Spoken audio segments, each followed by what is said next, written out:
Good morning, and my name is Jim.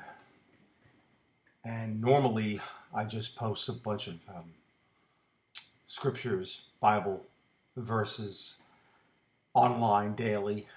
I've started this probably a couple of months ago, but because of the tragedy in Orlando, a place where I did live, and because I have, over the last day, have watched and heard listened to the hurting people of Orlando, particularly the folks who were in the building there and the parents, I feel it necessary to give a little talk this morning. I feel it to be my responsibility, and I'm going to step out and do that because of my care for all those people and for the city and for others who may be shocked and hurting in our nation where we've just seen 50 people lose their lives. And it's regardless of whatever they were doing, whether we agree with it or not, it doesn't matter. These were people that were made in the image of God and whose lives were cut down.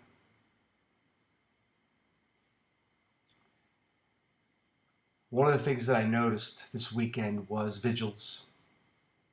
Almost every news story that I heard had something to do with a time of praying and praying for the people and the people who were injured. I've heard that needed prayer, as well as the families and those who have passed on as well. And I got to thinking, I usually hear this with every tragedy: pray. And this usually comes from folks who either don't pray or maybe they do. And particularly in this situation, it struck me more deeply than most. There was a lot of requests for prayer, a lot of time for vigils, and there will be more. And I asked this, and I thought maybe I can be part of some of the solutions, or at least some of the answers, because my question is, who are these folks praying to? Who might you be praying to? Are we just putting our prayers up in the air so that some celestial being can swoop them up and do something with them? I get the feeling, as much of history states in the Bible, where Paul went to the Greeks and he said, "You have a statue here to an unknown God." So I'm saying to this nation, who are you praying to? I believe it to be an unknown God, or at least you might be praying to a God that you don't know. Well, I'm coming here today and I'm telling you that I know this God. You may not know him, maybe you do know him, but I know him for sure. And I want to tell you about my God. He is one that says in his own word, in Psalm 46, it says, "God is our refuge and strength, a very present help in trouble." You see, my God is one of comfort. My God is one of peace and love. Now, he does ask us to follow him and to be committed to him, and to follow his ways. I'm not going to deny that. But if we would just come to him, he will give us comfort. And he will give us the answers sometimes. Sometimes he will not. It is not very easy to find answers in a situation like this. But he is our God of refuge. He is my God of refuge. He does comfort. And he is there for those who seek him. He is there for those who come to him humbly. You see, my God is not a God of evil. And you may say, well, he allowed this to happen. And he did. But rather than focus on that, I want to focus on one thing that occurred a long time ago.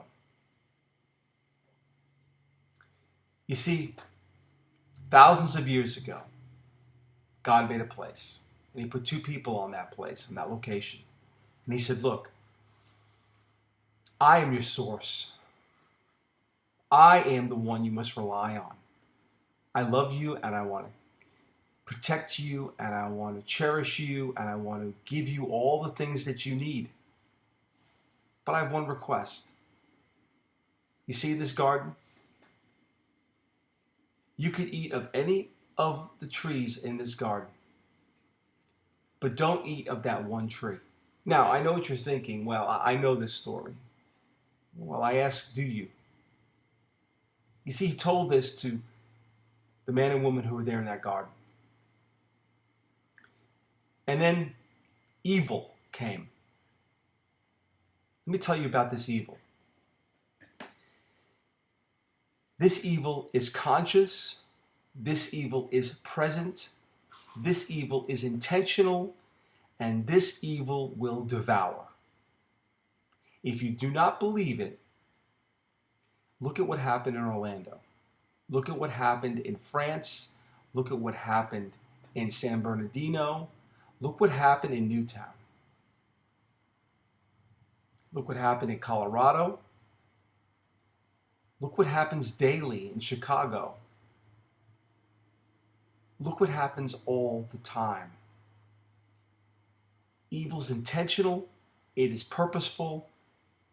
It is strong. It is powerful. It is alluring. And most importantly, it is completely deceptive. It makes you believe, number one, that it's not there. Really, in person. It makes you believe, or he makes you believe, that he doesn't exist. You see, that's one of the greatest things about him. He is the ultimate terrorist. You don't know he's there until one day he comes in and blows up your life. For many folks, they don't think that, well, not only that he's not there, but they don't think that there's anything going on or anything wrong with just following their own ways. This is what happened a long time ago. God said, don't eat of that tree. And Satan came in and said, oh, you can eat of that tree. God didn't say you're going to die. Well, he did say you're going to die if you eat of that tree. And what did they do? They ate of it. Now, we may think that when God says something like that, well, he was just kidding. No, he wasn't kidding. For thousands upon thousands upon thousands of years, we see the results of that action today. God said, don't eat of that tree, or on the day you eat of it, you will surely die. And we have been dying ever since. Now, we may not want to believe it, but it doesn't matter what we want to believe. I may not want to believe that driving 75 and a 55 is going to get me a ticket. Nevertheless, I get pulled over and I get a ticket. Doesn't matter what I believe.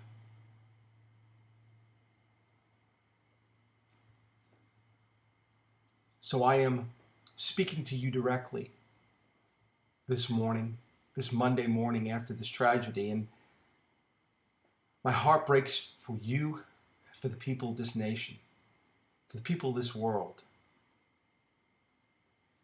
When God says something a long time ago and we didn't follow it, believe me, he meant it, because he loves us and he wants to take care of us, and he wants us to make him our God, a God that's personal, a God that's known, a God that's real, and numbers every hair on the top of our heads. He knows every aspect about us. But if we choose to not know him, not follow him, not care about him or what he says, then unfortunately tragedies occur. And tragedies have been going on since those actions thousands of years ago. You don't have to believe me 100%. I just ask you to maybe look into it for your own good.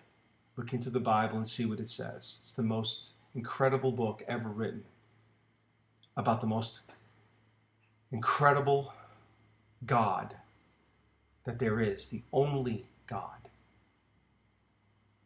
Let me be very clear. The only true God. Now, there's one way to know him. There's only one way. And that is to submit your life to him. To give yourself to him. To first believe in him. Now you may say, I really don't believe. Well then, pray and ask him for belief. Yeah, he can provide belief. Ask him to touch your heart. He'll do that. Ask him to speak to your mind and your heart. You just have to approach him. You just have to open the door, just a crack, and let him in. And he will come into your life.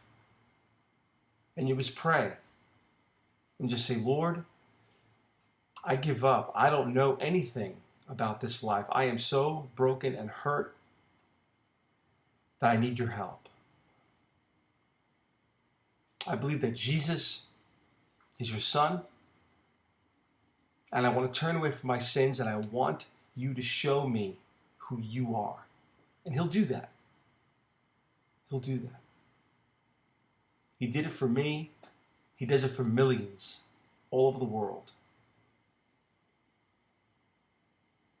And he will comfort you, and he will hold you and take care of you. Now you may think you're too tough for that. Well, I thought I was too tough for that as well, and it didn't turn out very well for many years. But I am in utter peace now and comfort, regardless of what happens. But my heart still breaks for you, for those people in that club, for the people in Orlando, for the people in this nation. And God is calling you. And he is your refuge, and he is your strength in this very day of trouble. Don't wait a minute longer. He's just one prayer away. Thank you, and God bless you.